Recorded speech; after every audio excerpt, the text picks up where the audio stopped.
O programa Gente que Fala está começando a partir de agora pela 365, a sua rádio de todos os dias, com as imagens da OTV, a TV da internet, nossas redes sociais também no ar a partir de agora, Instagram, Facebook, o nosso canal no YouTube e as retransmissões pela TV Aberta São Paulo, canal por assinatura, na sua operadora de TV preferida, a partir das 5 da tarde, e depois às 10 da noite pela Rádio Cultura AM 990, de Dois Córregos, no Centro-Oeste paulista. O nosso convite para você ficar com a gente a partir de agora, pela próxima hora. Curta, comente, compartilhe a transmissão do programa Gente que Fala nas suas plataformas, nas suas redes sociais. Interaja também pelo WhatsApp, fazendo perguntas aos nossos convidados de hoje. 973350038 é o número, mais uma vez, 973350038. Eu sou Mauro Friesman, chegou a quarta-feira, você conhece o nosso espaço aqui bem no meio da semana para a gente falar sobre os assuntos da saúde, bem-estar, comportamento. Então a gente vai colocar em campo aqui o nosso time, os nossos especialistas, que vão tratar de todos os temas por aqui propostos. Cíntia Martinez, bióloga especialista em microbiologia e em segurança dos alimentos. Tudo bem, Cíntia? Bem-vinda aqui com a gente. Tudo bem? Boa tarde a todos. Também na bancada do Gente que Fala de hoje, de quarta-feira, a Mirela Boscato Torquia, nutricionista e especialista em oncologia. Tudo bem, Mirela?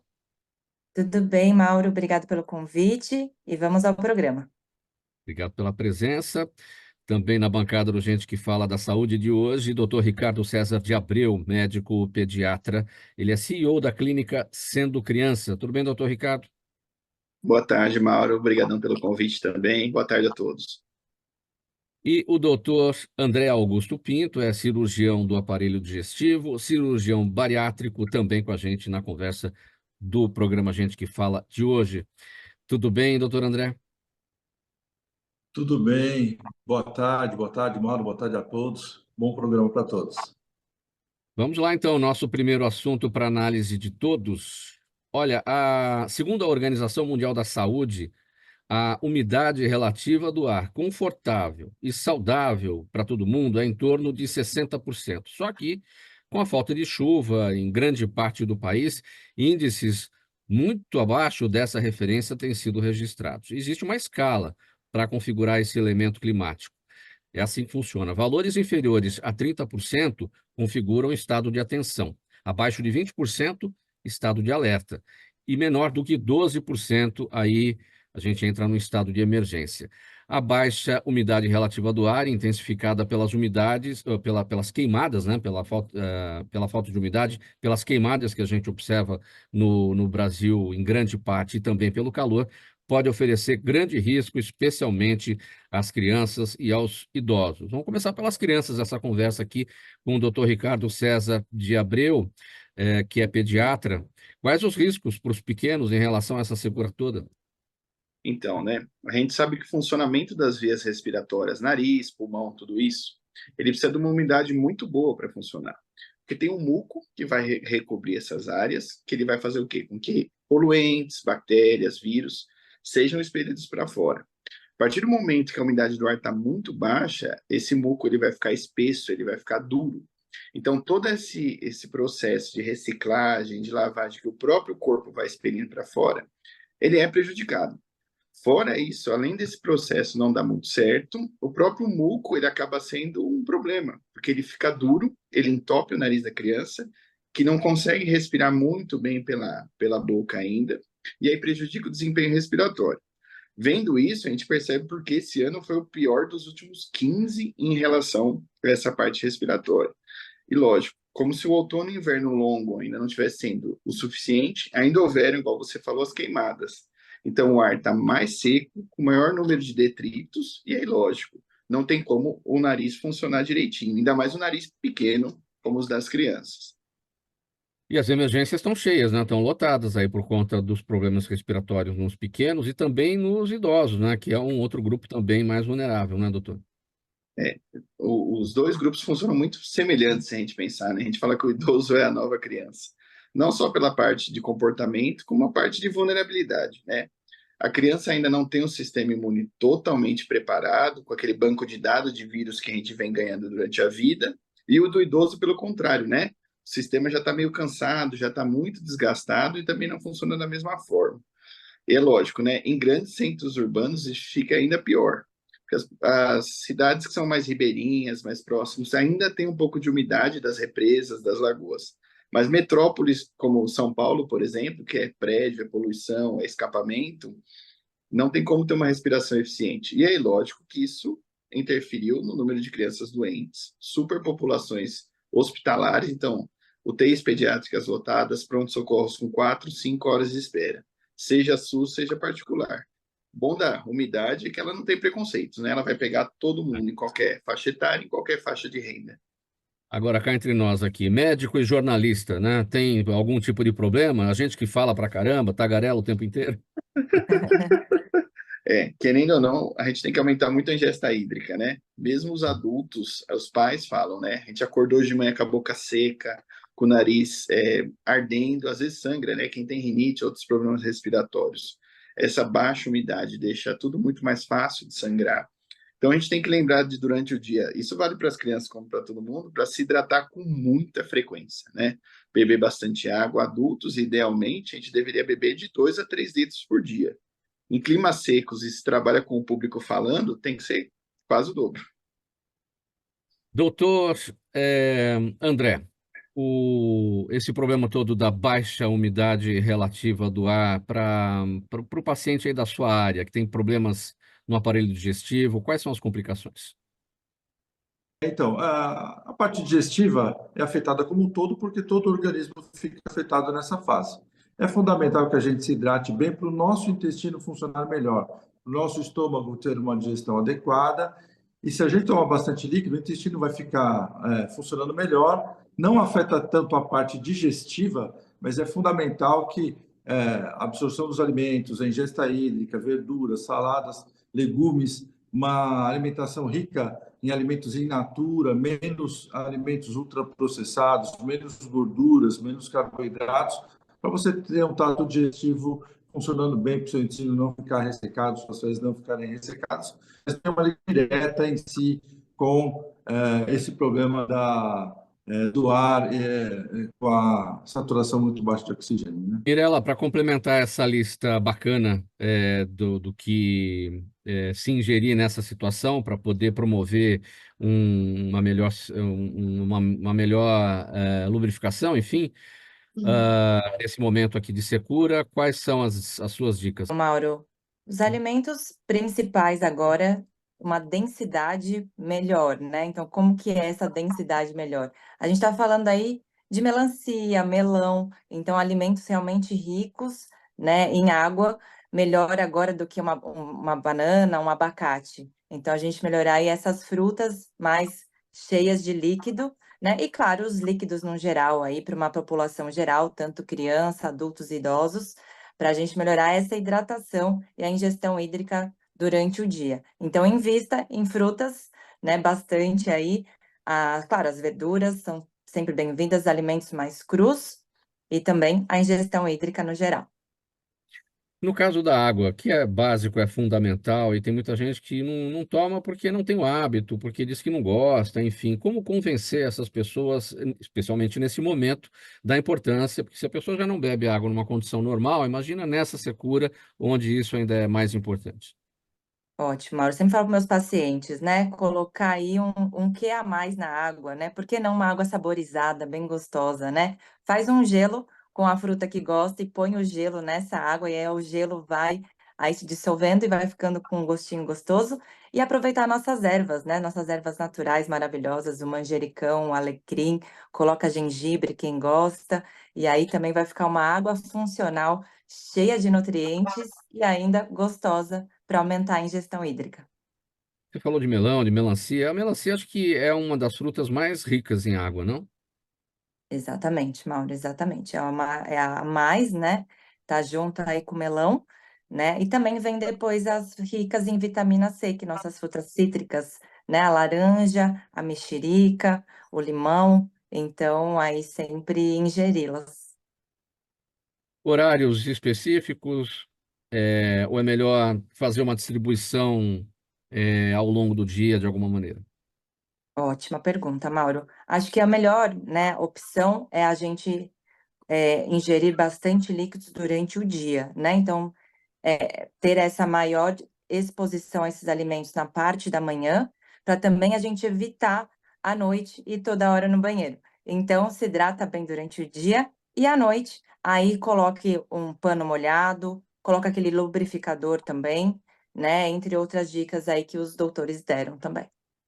Com relação à água, é o seguinte: quando a pessoa está sentindo sede, é porque ela já se desidratou, né? Então, a tendência é você beber água e continuar com sede, porque até você conseguir fazer aquela reposição, vai levar um tempinho. Sim, né?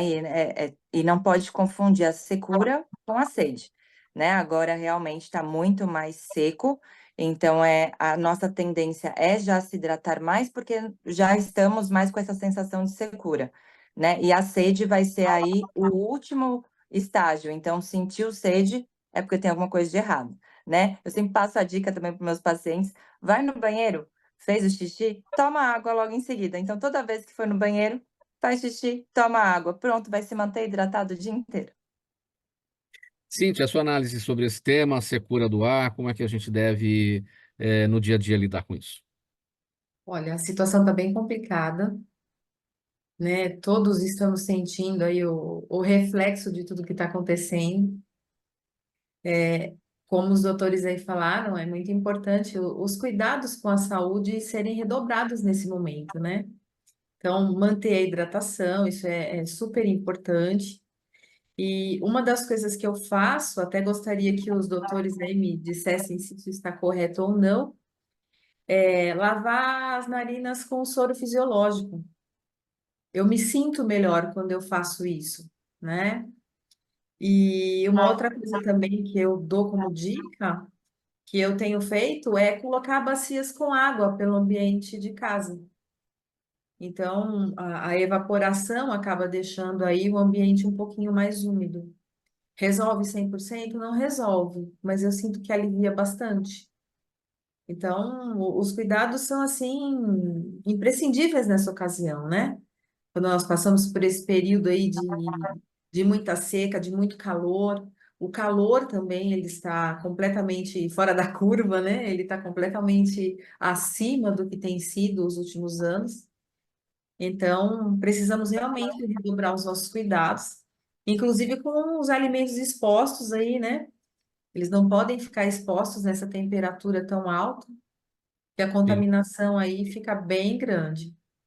E a partir da sua área, você que é especialista em microbiologia e segurança de alimentos, é muito comum, né, nessa secura toda e por conta do calor, as pessoas quererem colocar gelo, né, num suco ou na própria água. Tomar cuidado com o Uhum, gelo que também está sendo usado, se ele foi feito com água exatamente, filtrada, tem esse detalhe também, né? exatamente. Precisamos verificar aí a procedência desse gelo, né? Na nossa casa, temos que fazer aí o gelo com água filtrada. É importante que a forminha do gelo esteja bem limpinha. Não dá para simplesmente tirar um gelo e colocar o outro. É importante a gente estar dando uma lavada aí nessa forminha.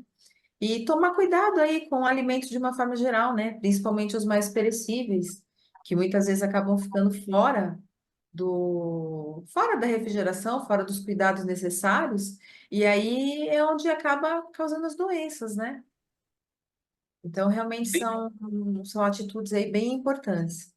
Pois é, esse assunto, esse ponto liga aqui com a nossa próxima conversa, que é o seguinte, pessoal. Olha, ao manusear alimentos ou os utensílios de cozinha, o cuidado com a higienização é básico, né? Logo, fundamental Correto. para evitar a proliferação de bactérias e fungos. E não para por aí, né? O cuidado com o armazenamento, como disse aqui a Cíntia, e a escolha também dos ingredientes usados para a preparação das receitas. Isso tudo faz parte das precauções que se devem ter para proteger a saúde dentro de casa. Não é? Quais são os cuidados para a gente complementar essa lista, Cíntia? O primeiro cuidado, que eu acredito que tenha ficado bem enraizado, até por causa do Covid, né? É ter o hábito de lavar as mãos com frequência, que é uma coisa que nem todo mundo faz. Então, quando chegamos da rua, com toda aquela contaminação externa, né? contaminação aí de ônibus, metrô e tudo mais, primeira coisa é lavar as mãos. Lavando as mãos, nós já estamos tirando aí uma boa parte do perigo. Uma outra coisa importante é, dentro da geladeira, organizarmos aí as frutas, verduras, legumes, carnes de uma forma bem adequada, né? Porque a legislação de restaurantes e tudo mais fala que tem que ter um refrigerador para cada coisa. Mas não é todo mundo que tem condição disso, muito menos dentro de uma casa, né? Então, tudo que for assim, carnes, leite, deixa na prateleira de baixo, como uma forma aí de se pingar alguma coisa, não vai pingar em cima de nada, né? Essa organização da geladeira é bem importante. Na parte do meio, tudo aquilo que está pré-pronto, né? Então, assim, saladas que você vai depois lavar, verduras, frutas, legumes, ovos, né? E na parte de cima, colocar aquilo que já está pronto para consumo.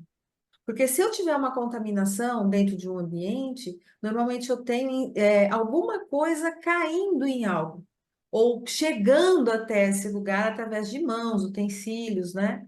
Então, os cuidados com a geladeira são bem importantes. A parte aí de cuidados com os ovos, né? Não deixar ovos quebrados ou ovos trincados dentro da geladeira.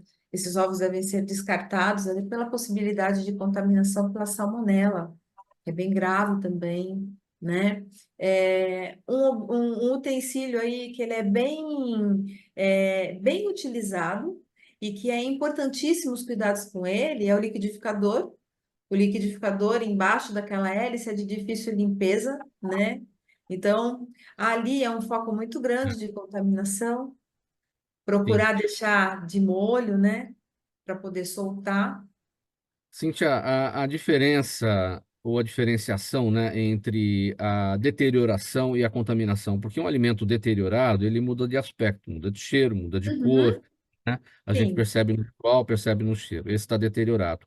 O contaminado não. O contaminado não tem essa mudança e se comer vai passar mal. Então, muitas vezes a gente passa mal, até procura saber o que foi que comeu de errado, estragado, e não sabe exatamente, porque não viu aquele alimento deteriorado, né? Porque o deteriorado não vai trazer os efeitos do contaminado, né? Enfim, como é que a gente exatamente. descobre um alimento contaminado?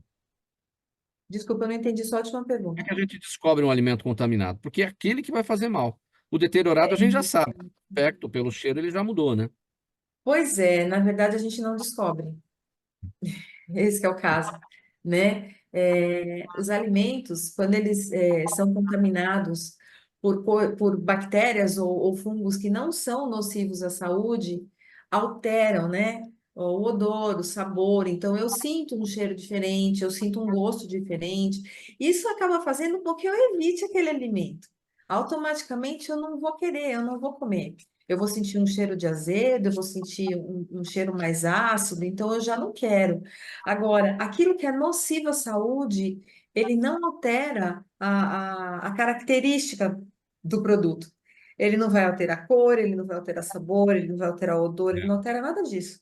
Então, realmente é bem difícil porque nós não identificamos isso. Então, o que que nós, microbiologistas, falamos, né? Que por isso é necessário que tenhamos os cuidados antes, né? Tenhamos os cuidados aí na compra dos nossos alimentos, não podemos comprar qualquer coisa de qualquer lugar, né? Eu não posso, por exemplo, comprar uma carne de porco de um lugar que não tem procedência, que não tem o CIF, né? Eu não posso comprar ovos que vêm para minha casa com pena, né? Com um esterco ali, eu não tenho como trazer isso para dentro da minha casa, eu tenho que evitar. Porque esse tipo de contaminação, eles trazem coliformes, salmonela, estafilococos, que são coisas que a olho nu a gente não vai perceber e não vai sentir, né? Então, automaticamente a gente acaba ingerindo aquilo. E é onde nós ficamos doentes. Mirela, como é que a sua área, a nutrição, observa essa questão dos cuidados com a higiene, com o preparo dos alimentos? Perfeito. A Cíntia falou super bem, né? A limpeza primeiro das mãos. É o que a gente primeiro tem que fazer. E também da nossa bancada, onde tudo que a gente vai utilizar, né? Claro, depois vem os alimentos. O hipocloreto de sódio, ele precisa ser utilizado, né? A nossa água sanitária aí cada marca, cada um tem a sua diluição própria, então ficar sempre atento à rotulagem, prestar atenção e fazer a diluição correta. Ou vinagre de álcool, né? Também a gente é utilizado aí em algumas residências. Limpar, então, as mãos, as bancadas, os utensílios e depois os alimentos. Limpando assim, a segurança vai ser melhor. Armazenar direitinho, pré-preparo dos alimentos, fazer corretamente, temperatura adequada, né? A gente acha às vezes que a nossa geladeira aí está numa temperatura adequada. Às vezes é simples, tenta pegar, ver como que tá, ver se os alimentos estão sendo realmente refrigerados, condicionados bem. Tem termômetros que não são tão caros, acessíveis, que a gente pode, né, comprar e ver como que tá essa temperatura. Armazenou direitinho, aí é o consumo. Com prazer, com consciência, e é isso aí. Doutor Ricardo, no caso das crianças, uma dosezinha de vitamina S não faz mal a ninguém, não, né? Ou não tem nada a ver essa história? Depende da fonte da vitamina S, viu? É o que eu falo, né? A criança, por exemplo, lambeu o chão de casa, comeu pelo do cachorro de casa, isso aí faz parte. Até pode ter uma contaminação, pode, mas são germes que ela está tendo contato no dia a dia, né? O que não dá para fora de casa, comer um alimento de fonte desconhecida, igual as meninas falaram, a salmonela, uma shigella, são infecções intestinais gravíssimas que acontecem, às vezes, por problema de armazenamento, por ficar muito tempo fora da geladeira e tudo. Então, há um grau de vitamina S aceitável, que desenvolve imunidade, então não adianta também deixar a criança dentro de uma bolha, sem ter contato com nada, porque o sistema imune dela fica completamente vulnerável, mas também não precisa dar comida estragada, né? Então, assim, Sim. sendo em casa um cuidado básico, vai ficar tudo bem. Vou seguir aqui, programa Gente que Fala, edição de quarta-feira, sempre com as questões ligadas à saúde, ao bem-estar e ao comportamento, pela 365, sua rádio de todos os dias, também com as imagens do AltV, a TV da internet, as nossas redes sociais no ar também, tem o Instagram, tem o perfil do Facebook, nosso canal no YouTube, e lembrando as retransmissões, 5 da tarde pela TV Aberta São Paulo, canal por assinatura na sua operadora de TV preferida, e às 10 da noite pela Rádio Cultura AM 990, de Dois Córregos, no Centro-Oeste paulista. O assunto agora, com a Mirella, é o seguinte: a campanha Setembro Dourado reforça a conscientização sobre o câncer infanto-juvenil, promovendo informações sobre a maior causa de morte entre crianças e adolescentes entre 1 e 19 anos de idade aqui no Brasil. As causas da doença estão relacionadas a anormalidades genéticas ou hereditárias. Por outro lado, a redução dos riscos de câncer infanto-juvenil passa pela adoção de estilo de vida saudável e alimentação balanceada. Esse é o ponto número 1, né, Mirella? Sempre a questão com o estilo de vida, desde o comecinho, né? Desde criança. Sim, Mauro, só que daí a gente tem que pensar um pouquinho, né? A prevenção, ela é dividida em três, né? A prevenção primária é a diminuição da exposição aos riscos, né? Então, obesidade, ao tabagismo, né? Comer grande quantidade de carne vermelha. Então, essa é a prevenção primária. A prevenção secundária é o rastreio. Então, a gente faz exame de mamografia, os homens, os exames de próstata, entre os exames de também imagem e hemograma. Né? E a prevenção terciária é os sinais e sintomas, né? Então, o que o meu corpo sinaliza, né? Seja na pele ou também como sintomas, febre, vômitos e etc. No câncer infantil, essa prevenção primária e secundária, ela dificilmente acontece, né? Porque daí não tem, o câncer embrionário, ele não sofre com essa correlação. Ele não sofre com esse meio externo, né? Então, ele já vai direto para os sinais e sintomas. Por isso que a gente precisa correr contra o tempo, né? Porque daí apareceu alguns sinais e sintomas, que, claro, os doutores vão falar melhor, a gente precisa correr contra o tempo. Já na prevenção de adulto, aí sim, a gente pode interferir muito melhor, e o papel da nutrição aí faz muito bem essa prevenção primária para diminuir a exposição aos riscos e não ter um câncer aí na fase adulta e idosa, né? Então, é essa diferença que precisa ficar bem claro, né? Acho que para a população no geral, que a gente está agora no Setembro Dourado e o câncer infantil, ele é muito importante, a gente precisa olhar para a criança com calma, ver os sinais e sintomas, mas realmente a prevenção primária e secundária vai ser um pouco difícil. Mas o câncer infantil ele está mais ligado à questão genética, à questão hereditária ou ao estilo de vida desde pequeno? Isso aí, questão genética, né? Questão realmente aí embrionária que a gente fala, passado de pai para filho ou adquirido, né? Então, as leucemias ou os linfomas é o principal, né? O câncer nas crianças. Algumas sim vão apresentar caroços ou manchas, né? Que daí é importante o pai sempre estar bem, os pais estarem bem aí atentos, mas é legal a gente, claro, cuidar da criança, da obesidade, né, entre outros aí, para ela não desenvolver durante a fase adulta. Mas o câncer infantil, infelizmente, não tem aí tanta correlação com esses fatores externos.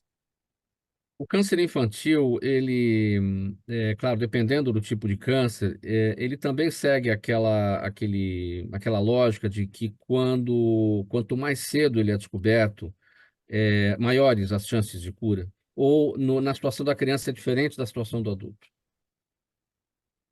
Mauro, a situação da criança é com mais urgência ainda, né? Imagina aí, infelizmente, vejo alguns casos que a demora do diagnóstico, né, por várias razões, a baixa, né, das plaquetas, a baixa aí dos leucócitos, o quanto isso pode ser aí enganado para outras doenças, né? Uma febre e não o pai ou a mãe não darem atenção a essa febre, e aí realmente é uma corrida contra o tempo, porque com a criança a evolução é muito rápido e, claro, aí a chance, né, de morte também é maior do que no adulto.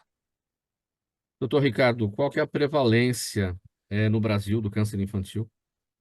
Ela ainda é muito baixa, mas a gente não sabe se é porque menos crianças têm câncer, que provavelmente também é um dado, como a falta do diagnóstico, né?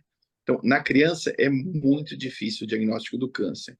A gente está acostumado no adulto de ver a pessoa perdendo peso, definhando, tudo, que é uma fase muito tardia do câncer, que não deu tempo ainda de aparecer na criança, né?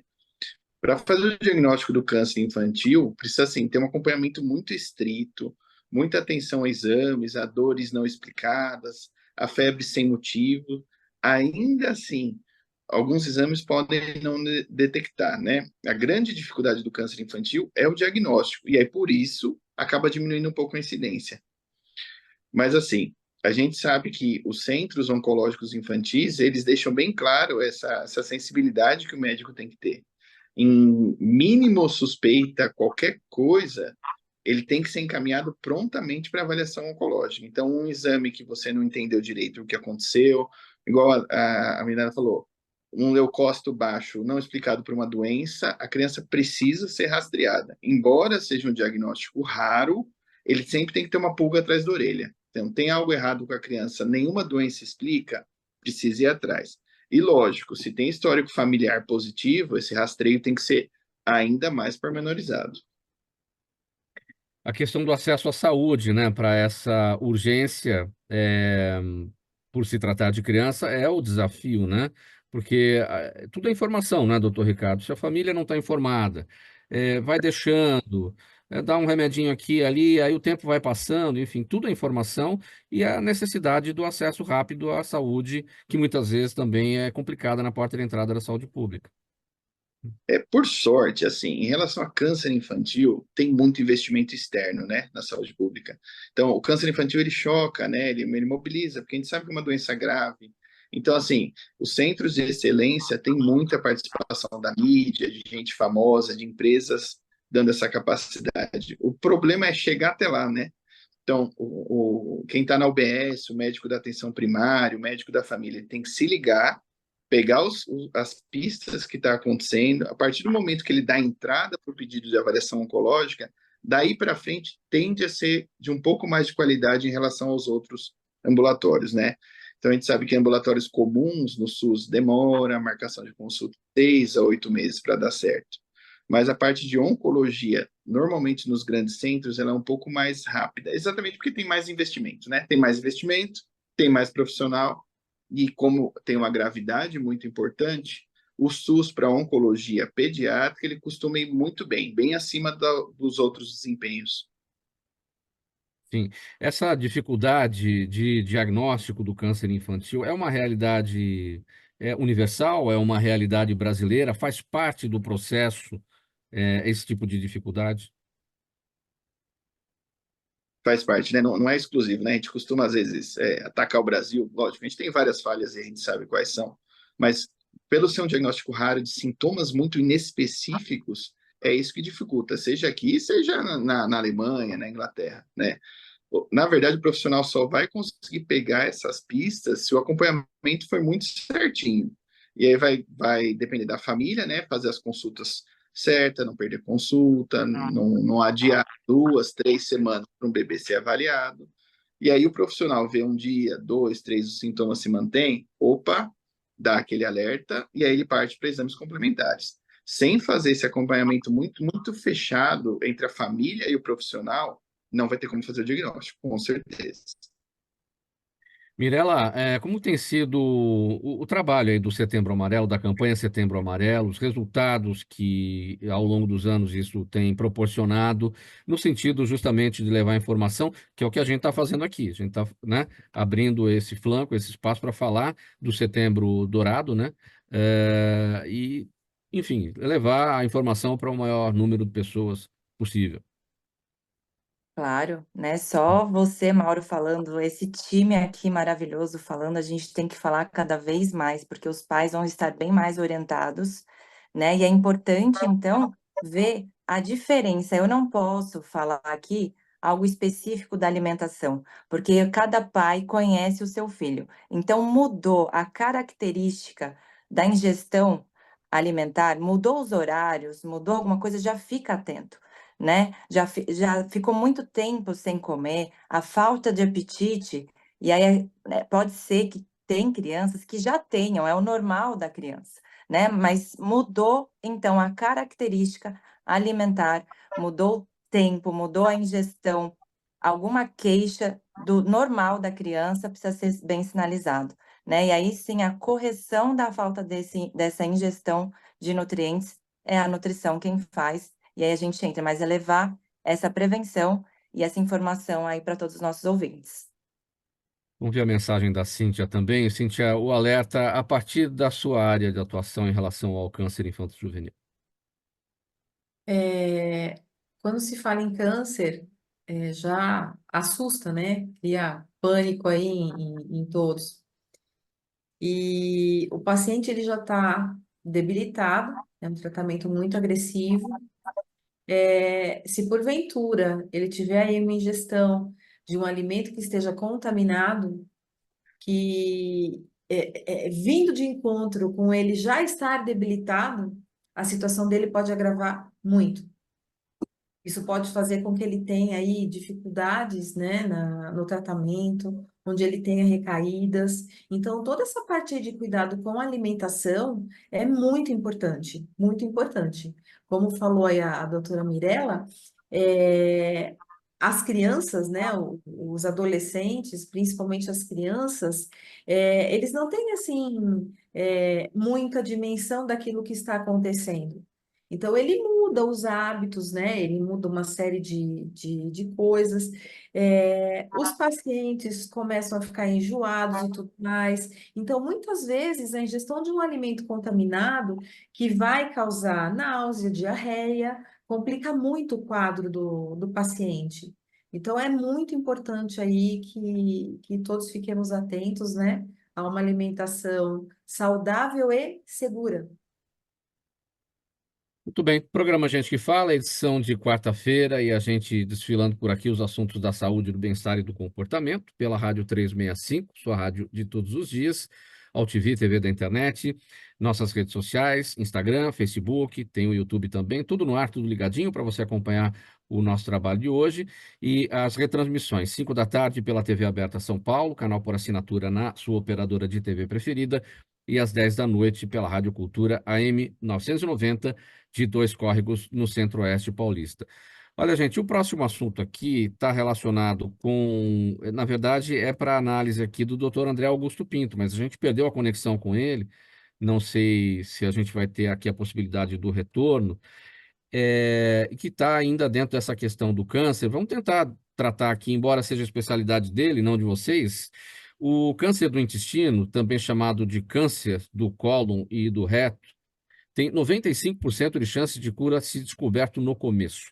Estudos apontam que substâncias presentes na carne vermelha e processada estão entre as principais causadoras desse tipo de câncer entre jovens e adultos de até 60 anos de idade.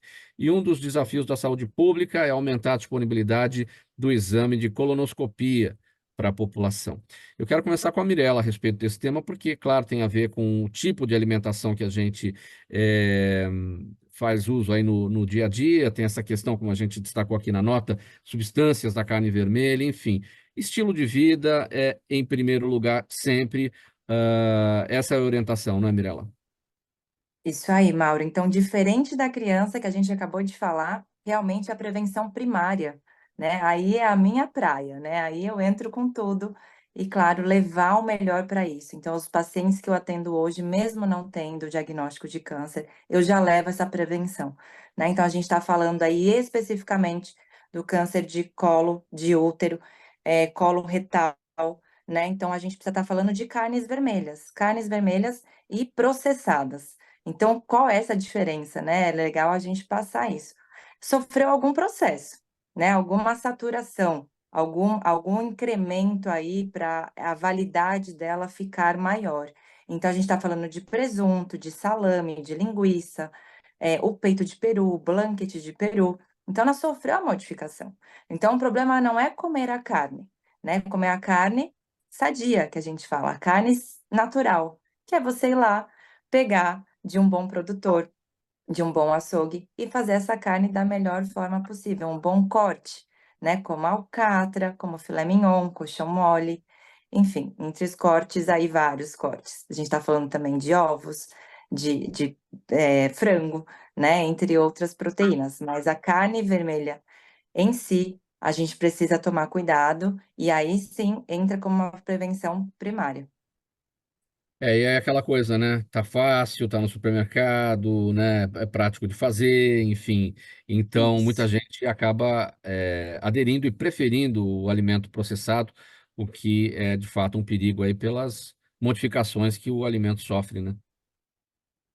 Sim, Mauri, aí tem gente que às vezes a gente nem percebe, né? Mas a gente come essa carne processada no café da manhã, como um frio, aí depois a gente come ela na pizza, depois a gente come na casa de alguém com queijos e vinhos, e aí a coisa vai tomando uma proporção no mês gigantesca, e a gente nem percebe, né? Então eu dou algumas dicas para meus pacientes, algumas marcações, algumas tarefas de casa, que é importante, mas fica aí como não proibido, mas preventivo.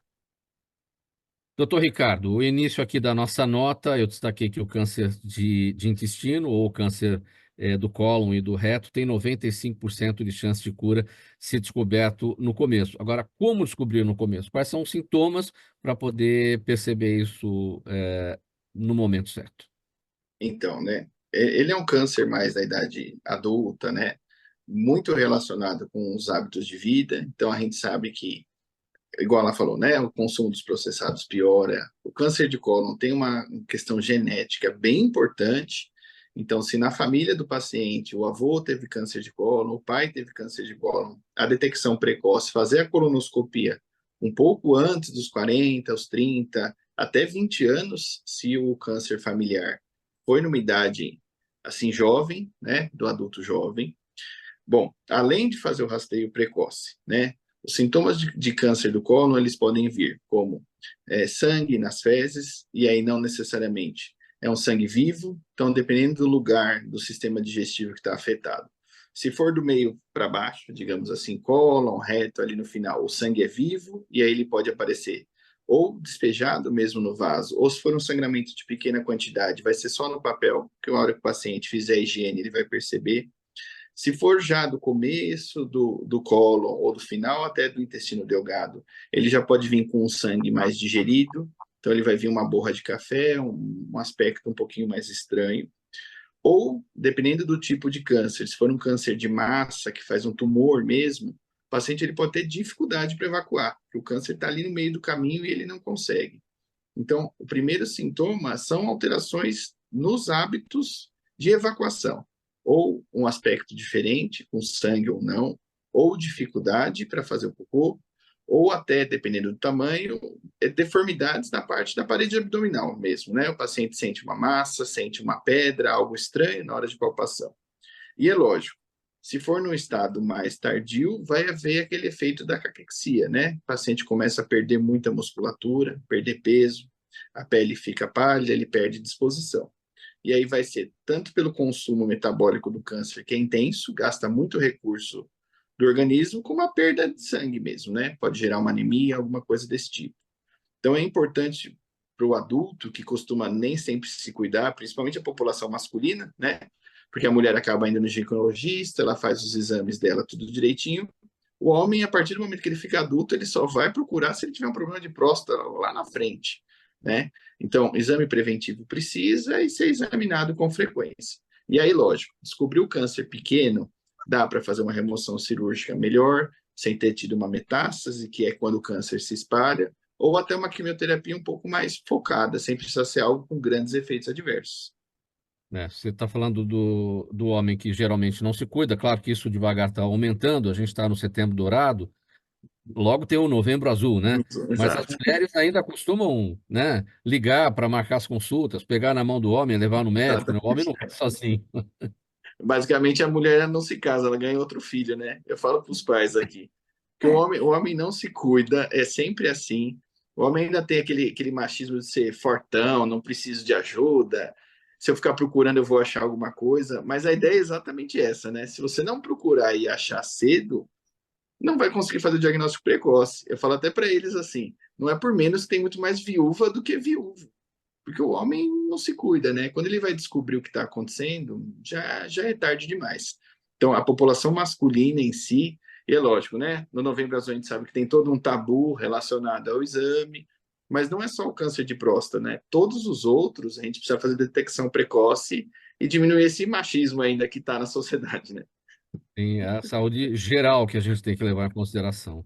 Cíntia, o seu olhar sobre essa questão, a questão do câncer de cólon, de reto, enfim, câncer do intestino. A minha fala, ela vem um pouco repetida com relação a isso, né? Porque uma alimentação segura, ela se une aos medicamentos para que o paciente tenha sucesso. A alimentação, nesse caso, e em algumas outras doenças também, ela não vem só para nutrir, né? Ela vem também para completar aí aquilo que o paciente precisa. Então, quando um alimento chega contaminado para uma pessoa já debilitada, fica muito mais difícil o tratamento dele, muito mais difícil, né? Porque ele tem alguns sintomas mais acentuados, então, cólica intestinal, dor de cabeça, vômito, diarreia, junto com tratamentos pesados aí, fica bem difícil. Então, é importantíssimo que as famílias tenham cuidados aí no preparo dos alimentos, que os hospitais também que fornecem os alimentos tenham o máximo de cuidado, seguindo as boas práticas, para realmente levar ao paciente um alimento que cumpra a função de uma forma correta, que é nutrir de uma forma segura. Então, imagine, já está ali debilitado, ainda vai pegar uma salmonelose, vai pegar aí uma infecção, uma intoxicação por estafilococcus, ou seja qual contaminante for.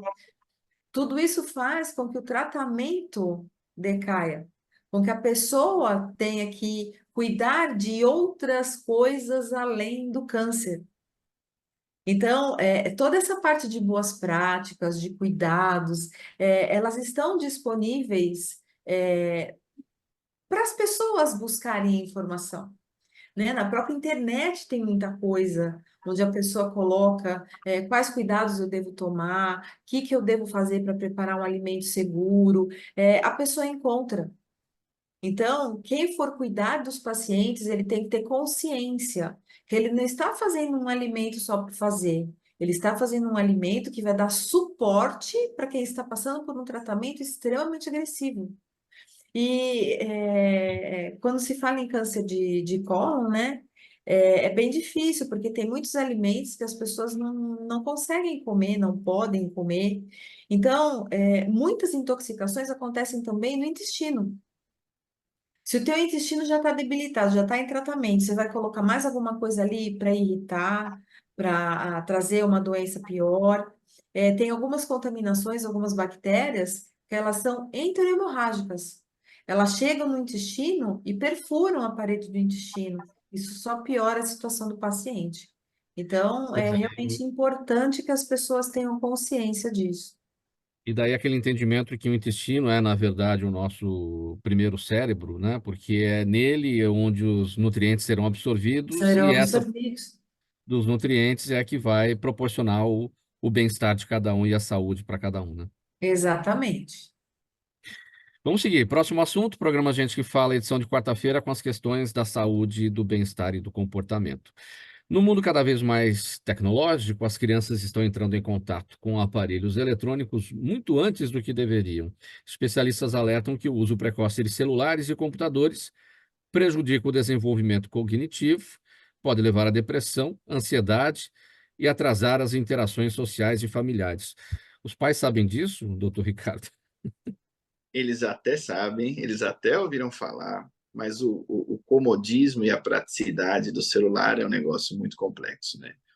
A gente entende que é uma geração hoje de pais e no geral, muito imediatista, uma geração muito ocupada, né? Que não tem aquele tempo para despender às vezes.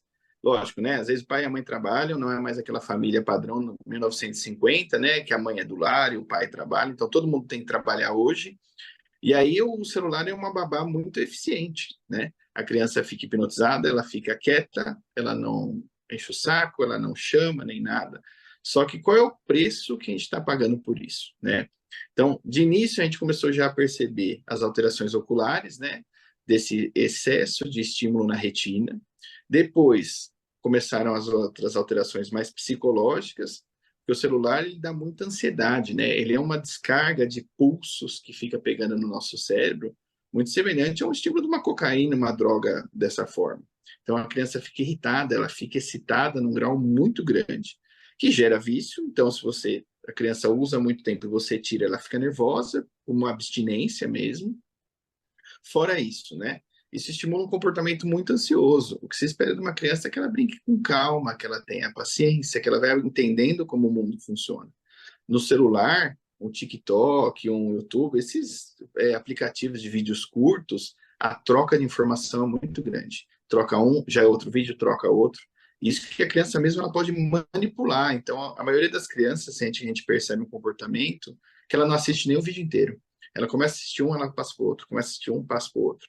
Não absorvendo nada daquele conteúdo, que também nem necessário, normalmente nem vale a pena, como também gerando essa ansiedade e essa dependência pelo celular. Então, num segundo momento, a gente percebeu que fora as alterações de doença estruturais mesmo de região de vista, teve a parte psicológica, de ansiedade, de birra, de um comportamento muito, muito, muito agressivo muitas vezes. E não só, parecia já ruim por aí. Os estudos atuais mostraram atrofias de algumas regiões cerebrais em relação ao uso do celular, né? Principalmente memória de trabalho, memória a longo prazo e criatividade. Porque a criança que ela só fica numa tela recebendo informações, ela não cria, né? O tédio, ele é essencial para o processo criativo nosso. As boas ideias vêm do tédio. Você só ficar recebendo, o seu cérebro entende que ele não precisa criar mais. E aí ele atrofia, ele para. E aí a criança vira um mero consumidor. E no futuro profissional, isso provavelmente vai gerar muitos problemas. Sim, esse é o ponto. Que adulto será essa criança? Exatamente. Um adulto ansioso, um adulto com uma dificuldade social muito grande, porque afinal as famílias não conversam mais, né? Tá o pai e a mãe, cada um no seu celular, no sofá, e a criança com o tablet na sala. Ninguém conversa, ninguém sabe como é o dia do outro. O vínculo fica frágil, e aí um vínculo frágil, né? Uma mãe que não deu amor, não tá brincando com a criança, a hora que ela vai dar uma bronca, a criança vai olhar, quem é você, né? Que vínculo é esse? Aí a criança acaba ficando mais irritada, porque ela leva mais bronca. Aí a mãe começa a procurar outro problema. E como a criança está mais irritada, ela dá mais a tela. E aí o ciclo, ele nunca para. Então, assim, é muito importante que a gente precisa tirar os celulares das crianças. Muito, muito importante. A gente entende que é cômodo, que a nossa geração, que nasceu com o celular, desenvolveu-se com ele, também está viciada, então não é um problema exclusivo infanto-juvenil, né? Os próprios casamentos vêm terminando porque o pai e a mãe não conversam. Então a gente precisa entender o celular como uma ferramenta, não um lazer, né? Celular para ser usado no trabalho, você resolver os seus problemas. 6 horas da tarde, todo mundo chegou em casa, todos os celulares na gaveta. Perguntas da nossa audiência por aqui, eu vou pedir brevidade para vocês, para a gente cumprir com todas elas e chegar aqui no final. Mirela, o Jaime está com a gente participando. Valeu, Jaime, sempre fazendo perguntas aqui para os nossos participantes. Ele quer saber se o tomate consumido com frequência pode reduzir o risco de câncer de próstata e se a colonoscopia pode ser realizada a cada 5 anos, caso não tenha um histórico familiar. No caso do tomate, tem uma substância, o licopeno, né? Mas você precisa aquecer o tomate, né? Isso aí, Mauro. Jaime, obrigada pela pergunta. Excelente pergunta, né? Então, claro, tem alimentos aí que o câncer de próstata melhora. Então, vamos pensar nos vermelhinhos, né? Que daí fica, a gente fala uma linguagem mais popular. Então, tudo que é vermelho, arroxeado. Então, sim, o licopeno ele vai vir aí para agregar, né? E melhorar essa prevenção do câncer de próstata. A gente está falando de prevenção e não quem já tem o câncer instalado, que daí é um outro processo, né? Ele aquecido, ou ele cru, ou ele com casca, com as sementes, aí vai depender de cada um, cada tomate, cada alimento ter mais ou menos. Mas ótimo, Jaime, consuma bastante aí licopeno e entre eles o tomate. Olha, o Jaime também mandou pergunta para a Cíntia. Quais são os maiores riscos de contaminação para as pessoas que habitam em áreas sem saneamento básico? Olha, áreas sem saneamento básicos, elas são, assim, muito suscetíveis aí à contaminação, principalmente com relação à qualidade da água. A água nós utilizamos para preparar os alimentos, então ela é uma matéria-prima aí utilizada para cozinhar e até com uns ingredientes principais, tipo uma sopa, né? A higienização dos utensílios acaba ficando deficiente, porque você passa o sabão e você enxágua numa água contaminada.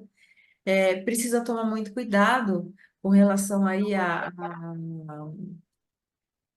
lavagem das mãos, porque a partir do momento que você está lavando suas mãos com uma água contaminada, você acaba não tendo aí uma higiene adequada, né?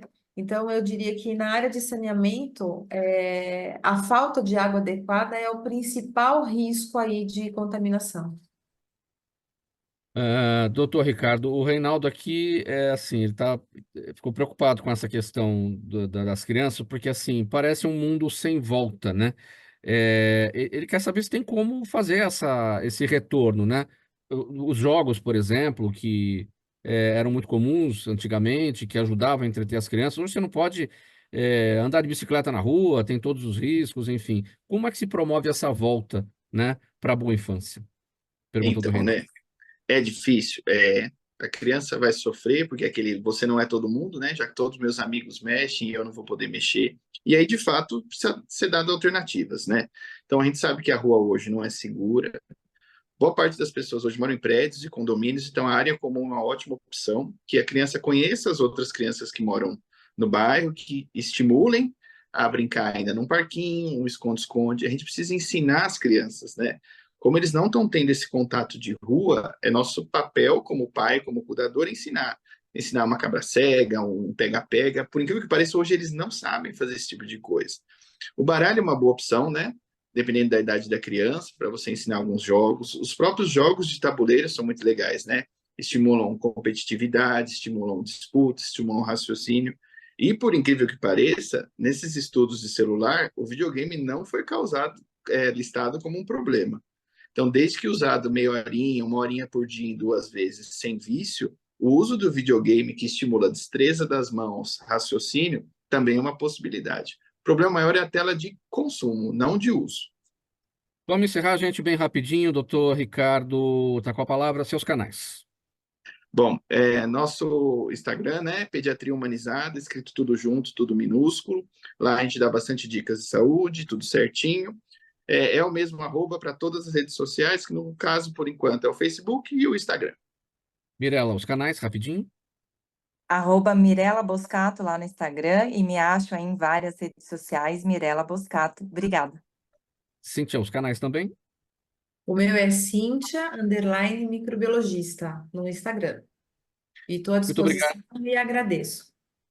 Muito obrigado, gente, pelas presenças de vocês nessa edição do programa Gente que Fala, de quarta-feira, com os assuntos da saúde, bem-estar e comportamento.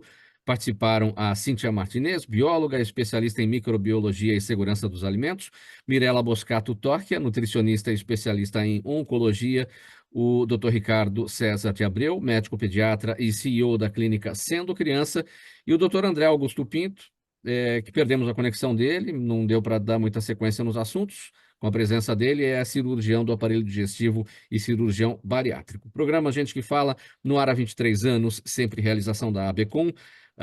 A apresentação minha, Mauro Friesman, a Zenilda Salvato, nossa diretora de produção, jornalista Fausto Camunha, nosso diretor-geral, você aí do outro lado, a nossa razão aqui sempre, a razão da nossa presença aqui sempre, você espectador, internauta e ouvinte. A gente volta amanhã pela 365, sua rádio de todos os dias, AltV, TV da internet, redes sociais, YouTube, reapresentações, 5 da tarde, TV aberta São Paulo, canal por assinatura na sua operadora de TV preferida, e às 10 da noite, Rádio Cultura AM 990 de Dois Córregos, Centro-Oeste Paulista. Obrigado pela audiência. Tchau, até amanhã.